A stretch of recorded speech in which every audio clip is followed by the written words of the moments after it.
Bertemu lagi dengan saya, Bevi Sinda Putri, dalam pembelajaran seni budaya.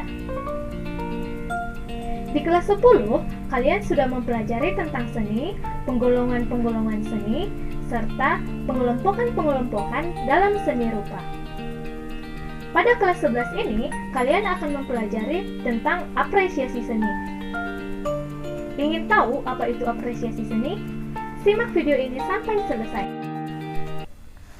Apresiasi merupakan sebuah kata yang sudah sering kita dengar ketika berbicara tentang sebuah karya. Apresiasi itu berasal dari bahasa Latin, yaitu appreciatus, yang artinya penilaian atau penghargaan. Dalam bahasa Inggris, apresiasi adalah appreciate, yang berarti menentukan nilai, melihat karya, menikmati, lalu menyadari keindahan karya seni tersebut dan menghayatinya. Apresiasi adalah sebuah proses untuk mengerti mengenai seni dan mampu melihat segi-segi yang ada di dalam seni tersebut, sehingga pada akhirnya kita secara sadar dapat menikmati dan semakin menghargai karya tersebut serta orang yang membuat karya tersebut. Berbicara tentang apresiasi, sebenarnya apa sih fungsi dari apresiasi seni rupa itu? Nah, ada dua fungsi apresiasi seni rupa, yaitu yang pertama, agar kita dapat meningkatkan dan memupuk kecintaan kepada karya bangsa sendiri, sekaligus kecintaan kepada sesama manusia. Selanjutnya adalah sebagai penikmatan, penilaian, empati, dan sebagai hiburan. Adapun tujuan dari apresiasi seni adalah yang pertama, untuk mengembangkan kreasi dan rasa keindahan pada seseorang. Yang kedua adalah untuk mengembangkan serta menyempurnakan hidup seseorang. Kegiatan yang kita lakukan ketika mengapresiasi yaitu yang pertama, melakukan pengamatan, yang kedua, membuat penilaian atau evaluasi, dan yang terakhir adalah mengkritik. Ketika kita ingin membuat apresiasi seni, ada 9 aspek yang harus kita perhatikan. Yang pertama adalah aspek ide atau gagasan, yaitu proses mencipta suatu benda melalui pikiran dan melaksanakannya melalui proses sehingga masyarakat dapat menikmati dan memanfaatkannya. Yang kedua adalah aspek penguasaan teknis. Teknik adalah cara untuk mewujudkan suatu ide menjadi hal-hal yang konkret dan mempunyai nilai.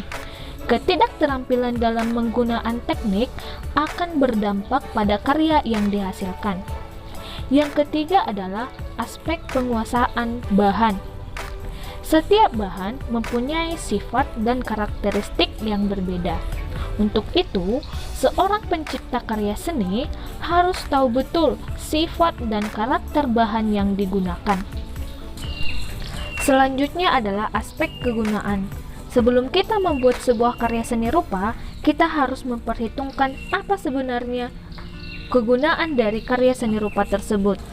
Selanjutnya adalah aspek wujud atau form. Aspek ini adalah aspek yang berhubungan dengan prinsip-prinsip komposisi. Yang keenam adalah aspek gaya atau corak. Karya seni adalah karya perseorangan. Ia lahir dari cita, visi, dan interpretasi individual seorang seniman. Seorang yang mempunyai watak yang keras akan tercermin karya yang keras, baik dari segi bentuk, pewarnaan, ataupun dalam pemilihan dan pengelolaan tema. Selanjutnya adalah aspek kreativitas. Kreativitas yang dimaksud di sini adalah kreativitas yang bersangkutan dengan karya seni. Kreativitas bisa didapat dengan menampilkan bentuk-bentuk baru atau memadukan unsur-unsur baru dengan yang lama. Yang kedelapan adalah aspek tempat.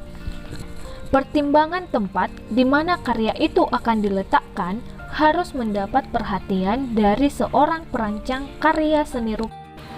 Yang terakhir adalah aspek selera dan agama. Seorang seniman yang ingin membuat karya seni terapan yang dapat digunakan oleh orang banyak harus dapat menyesuaikan karyanya dengan selera dan agama.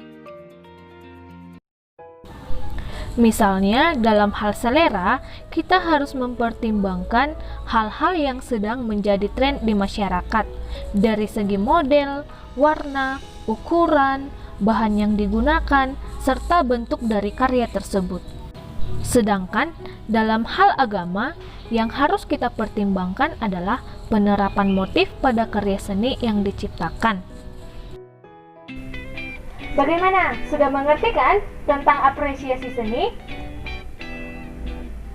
Sekian materi dari saya, selamat belajar dan sampai jumpa.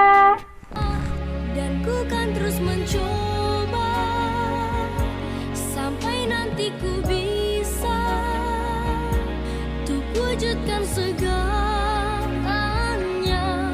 Bersabarlah, ku kan terus berdoa.